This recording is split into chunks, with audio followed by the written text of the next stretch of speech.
বন্ধুরা, আজকে একটা নতুন গল্প নিয়ে আসলাম তোমাদের মাঝে। এটা সত্য এবং বাস্তব জীবনের ঘটনা। শেষ পর্যন্ত শোনার অনুরোধ রইল। শুনলে তোমার মধু চলে আসবে। দেরি না করে চলো শুরু করা যাক। আমি যখন নব যৌবনে পা রাখলাম, ঠিক তখনই মা চিন্তা করল আমাকে বিয়ে দেওয়ার জন্য। কারণ আমরা খুবই গরিব ছিলাম, তাই আমার মা সবসময় চাইত আমাকে ধনী পরিবারে বিয়ে দেওয়ার জন্য। অবশেষে মা আমাকে একটি বড়লোক বাড়িতে বড়লোকের ছেলের সাথে আমাকে বিয়ে দিল। আমার স্বামীর অন্য একটি মেয়ের সাথে সম্পর্ক ছিল। বিয়ের প্রথম রাতে আমার স্বামীর প্রেমিকা তাদের বাড়িতে এসে হাজির। তারপর আমার স্বামী তার প্রেমিকাকে নিয়ে তার রুমে চলে যায়। আর এদিকে আমার দেবর এই অবস্থা দেখে আমাকে টানতে টানতে আমার দেবর ঘরে নিয়ে। তারপর আমার দেবর আমার সাথে সারা রাত। হ্যালো বন্ধুরা, আমার নাম কোহিনূর। আমি একটা গরিব ঘরের মেয়ে, আর আমার বিয়ে একটা বড়লোক ফ্যামিলিতে ঠিক হয় 2 মাস পরেই কাজের সাথে আমার বিয়ে। আমার মায়ের ছেলে খুব পছন্দ হয়েছিল, তাই আমাকে বলতো, কোহিনূর, তোর কপাল ভালো যে এত ভাল ফ্যামিলিতে তোর বিয়ে ঠিক হয়েছে। বাবা আমার 8 বছর বয়সে মারা যান, তাই মা অনেক কষ্টে আমাকে মানুষ করেছেন। আত্মীয় স্বজনের কাছ থেকে কিছু কিছু সাহায্য নিয়ে বিয়েটা ভালোভাবে দেওয়ার চেষ্টা করছিলেন। আমিও আমার বিয়ে নিয়ে খুব খুশি, তাই আমি যে সেলাইয়ের কাজ করতাম সেখান থেকে কিছু কিছু টাকা জমালাম, যাতে বিয়ের দিন সুন্দর করে সাজতে পারি। আমার শ্বশুর বাড়িতে মাত্র 3 জন লোক, আমার শাশুড়ি, স্বামী আর তার ছোট ভাই।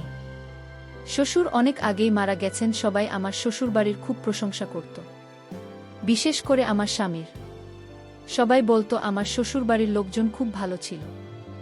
দেখতে দেখতে আমার বিয়ের দিন এসে গেল। আমি পার্লার থেকে মেকআপ করিয়ে বিয়ের জন্য যে লজ ঠিক করা ছিল সেখানে পৌঁছলাম। মেকআপ করার কারণে আমাকে খুব সুন্দর লাগছিল। কিছুক্ষণ পরে বরযাত্রী নিয়ে পাত্রপক্ষ বিয়ের লজে পৌঁছান। এরপর দেখতে দেখতে আমাদের বিয়ে হয়ে গেল। বিয়ের পর সবার খাওয়া দাওয়ার পর আমার বিদায়ের সময় আসলে আমি মাকে ধরে খুব কাঁদলাম, কারণ মাকে ছেড়ে অন্য পরিবেশে চিরদিনের জন্য চলে যেতে হবে। তারপর সবাই মিলে আমাকে শ্বশুরবাড়িতে নিয়ে গেল। ওখানে আমাকে শাশুড়ির ঘরে বসে অনেকগুলো নিয়ম পালন করানো হলো, যার মধ্যে কয়েকটা আমি জানতাম, বাকিগুলো জানি না। সমস্ত নিয়ম পালন করা শেষ হলে আমাকে ঘর থেকে বের করে আমার বরের ঘরে নিয়ে গেল। ঘরটা আগে থেকেই ফুল দিয়ে সুন্দর করে সাজানো। এরপর আমাকে খাতে বসিয়ে মাথায় ঘোমটা টেনে দিল। সারাদিনের ধকলে আমি খুবই ক্লান্ত, তাই খুব ঘুম পাচ্ছিল, কিন্তু আমি চুপচাপ বসে থাকলাম স্বামীর অপেক্ষায়। 1 ঘন্টার বেশি হয়ে গেল, এখনও আমার স্বামীর কোনো খবরই নেই। আর একটা আশ্চর্যের ব্যাপার হলো, সারাদিনে আমার বর আমার সাথে একবারও কথা বলেনি, এমনকি কারো সাথে কথা বলতে ও শুনিনি।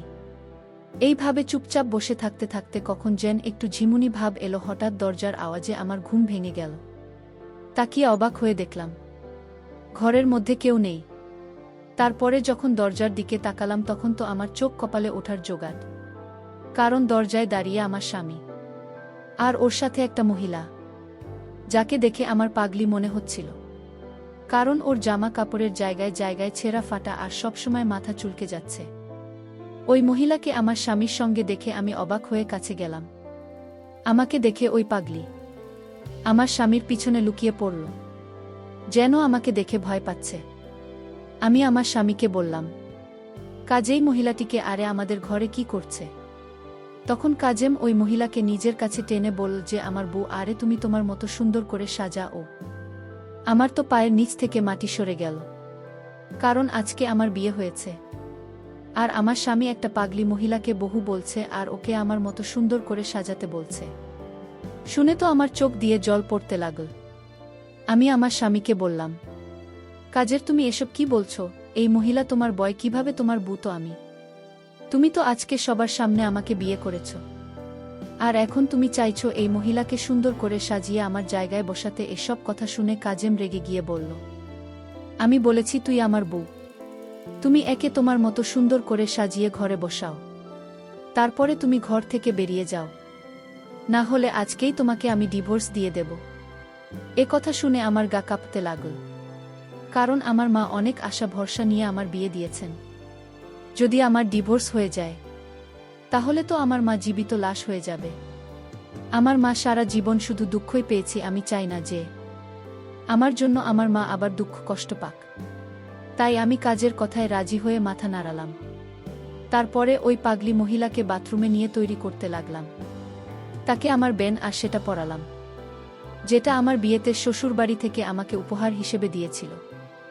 আর আমি ওই পাগলির ছেঁড়া কাপড় পরলাম আর মনে মনে কাঁদছিলাম।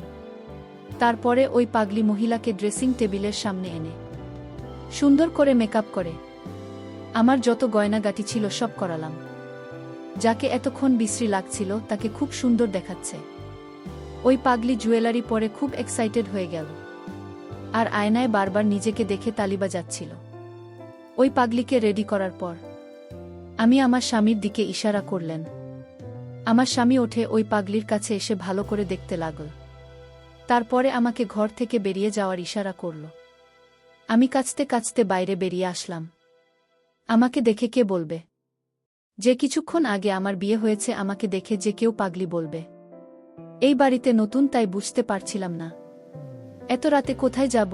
কোনো উপায় না পেয়ে দরজার সামনে বসে পড়লাম, কারণ অন্য কোনো ঘরে যদি আমি যেতাম তাহলে আমাকে সবাই বলতো বিয়ের প্রথম রাতে বর এক ঘর থেকে বের করে দিয়েছে। তাই নিজের অসম্মানের আর ডিভোর্সের ভয়ে আমি চুপচাপ আমার স্বামীর দরজার সামনে বসে রইলাম। দুঃখে আমার ঘুম আসছিল না, তাই চুপচাপ বসে রইলাম। কিছু সময় পরে বারান্দায় কারো আওয়াজ পেয়ে তাকিয়ে দেখি আমার দেবর ও আমাকে ওখানে দেখে চমকে ওঠে। তারপরে আমার ধরে টানতে টানতে নিয়ে গেল। মুখ ঢাকা ছিল বলে ও হয়তো আমাকে চিনতে পারেনি, আর আমিও কিছু বলতে পারছি না, কারণ এতে আমারই অসম্মান হবে।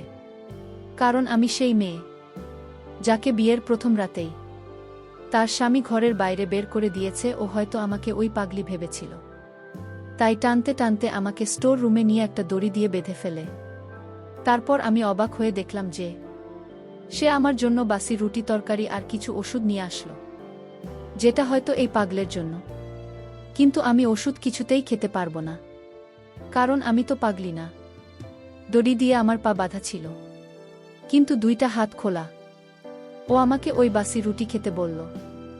আমি তাড়াতাড়ি মাথা ঝুঁকিয়ে না বললাম যে মাথা ঝোঁকালাম, তখনই আমার মুখ থেকে কাপড় পড়ে গেল। আর আমার দেবর আমাকে দেখে চমকে উঠল। ও বিশ্বাসই করতে পারছেন না যে এটা আমি। তারপরেও আমাকে বলল, তুমি এই অবস্থায় কেন? আমি কাঁদতে কাঁদতে ওকে সব কথা খুলে বললাম। ও আমার কথা শুনে মাথায় হাত দিয়ে বসে পড়ল।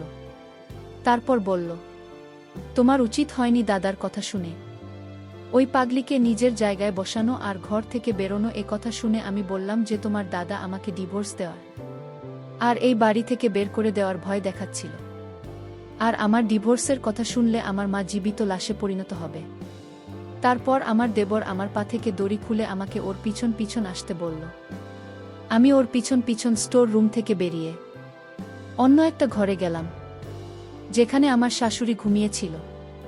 আমার দেবর শাশুড়িকে ঘুম থেকে উঠে সমস্ত কথা বলল, যেটা শুনে আমার শাশুড়ির দীর্ঘ নিঃশ্বাস ফেল।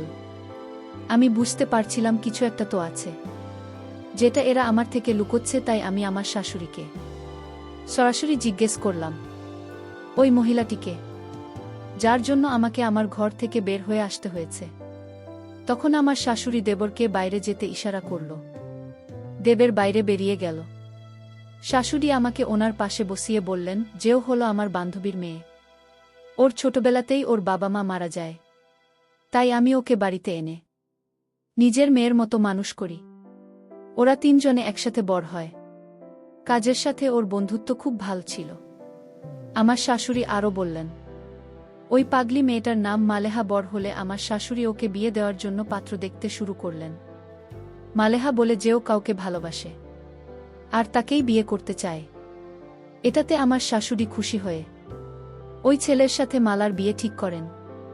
কিন্তু এই খবর যখন কাজে অংশ না, তখনও চিৎকার চেঁচামেচি জুড়ে দিল, কারণ ও মালেহাকে ভালোবাসে আর বলে বিয়ে যদি করতে হয় তাহলে মালেহাকে করবে। এ কথা শুনে আমার শাশুড়িও মনে মনে খুশি হয়েছিল, কারণ উনিও মালেহাকে খুব পছন্দ করতেন। কিন্তু যখন মালেহা শুনল যে কাজের তাকে ভালোবাসে এবং বিয়ে করতে চায়।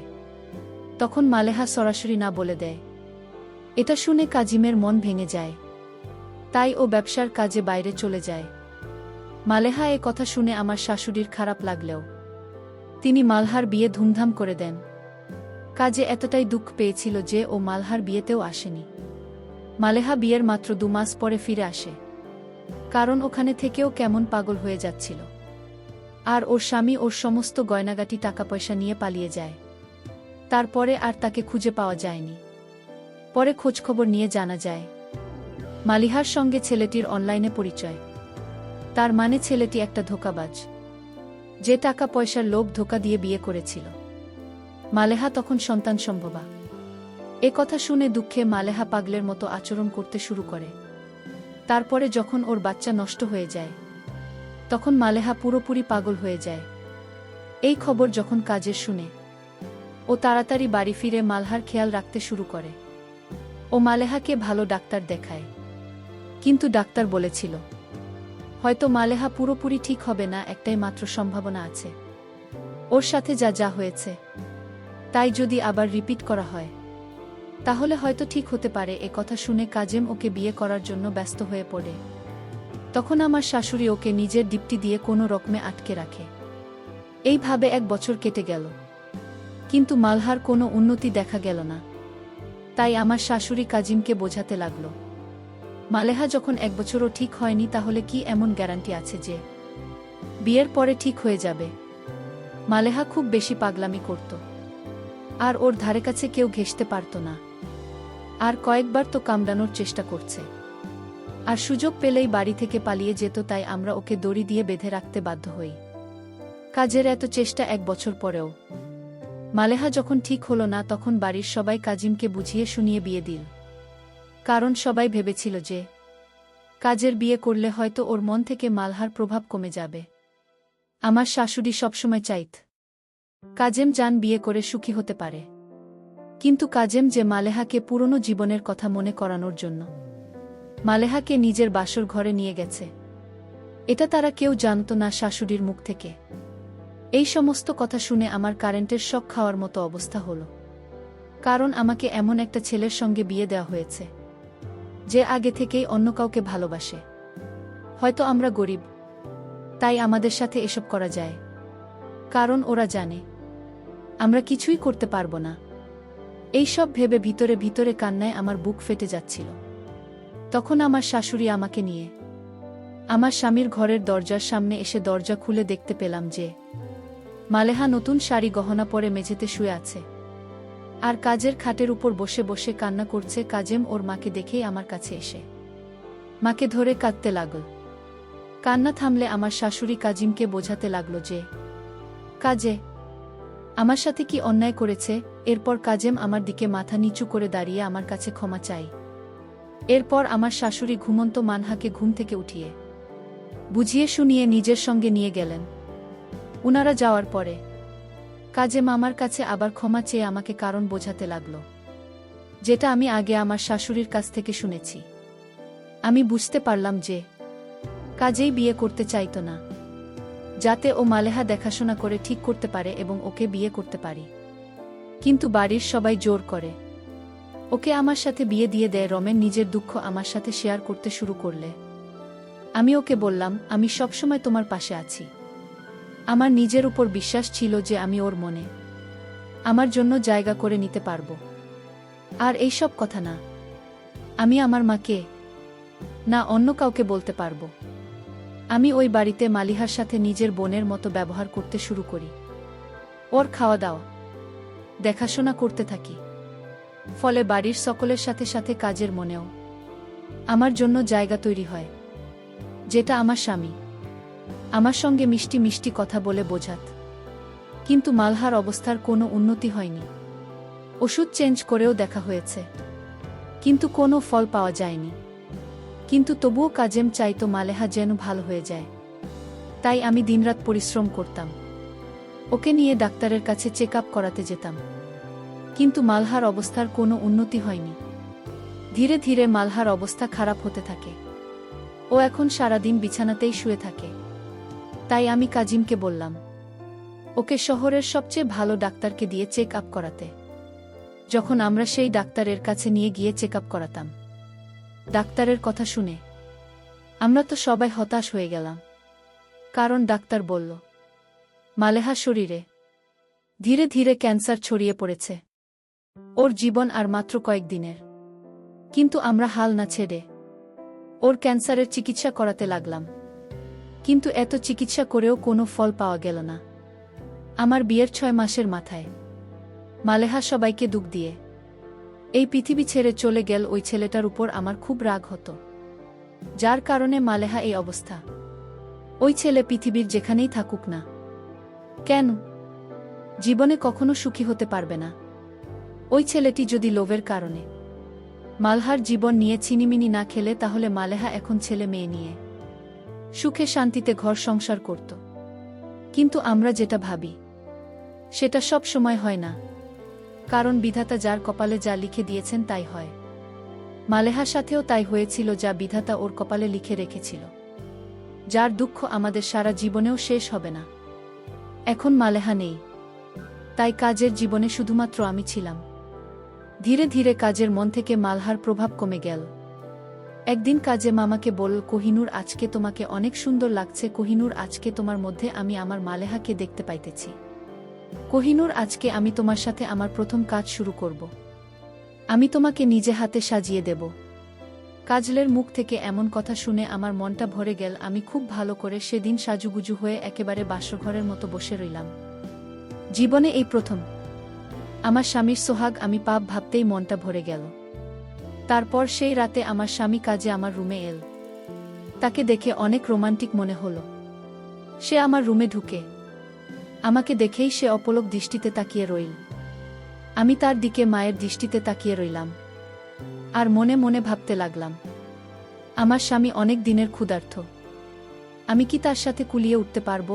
কিছুক্ষণ পর আমার স্বামী আমার সাথে অনেক মজার মজার কথা বলতে শুরু করল, এবং একটু পরে দেখলাম সে সব কিছু ছেড়ে দিয়ে একেবারে পাগলের মতো হয়ে গেল বাসরীয় কাজের জন্য। আমিও তখন তাতে সম্মতি দিতে লাগলাম। জীবনের প্রথম বন্ধুরা আমার স্বামী আমার এখানে আঘাত হানো। তখন প্রথম কিছুটা কষ্ট পেয়েছিলাম, কিন্তু কিছুক্ষণ পর সে আমাকে এমন সুখ দিয়েছিল যা পেয়ে আমার কলিজা ঠান্ডা হয়ে গিয়েছিল। তারপর থেকে বন্ধুরা আমার স্বামীর সাথে প্রতিদিন রাতে ইচ্ছামত হতো। আমি অনেক সুখ পেতাম। তার আর আমার পবিত্র সে কিছুদিন পরেই আমি সন্তান সম্ভবা হই, আর একটা মেয়ের জন্ম দেয়। কাজেই আমাদের মেয়ের নাম মালেহা রেখেছে, আর ওকে দেখলেই কাজে মন খুশিতে ভরে উঠত। কিন্তু আমাদের মনের ভিতরে এখনো মালেহা বেঁচে আছে, বেঁচে থাকতে অন্তর্দিন। পরিশেষে আমি বলবো, বন্ধুরা, প্রথম প্রেম কখনো ভোলা যায় না, যদি সেটা সত্যি হয়। প্রথম প্রেমের মোহে অনেকে পাগল, আবার কেউ পৃথিবী ছাড়তে দ্বিধাবোধ করে না। তাই আমি তোমাদেরকে বলব, বন্ধুরা, প্রেম করা ভালো। প্রেমে যেমন সুখ আছে তেমনি বিরত থাকবে।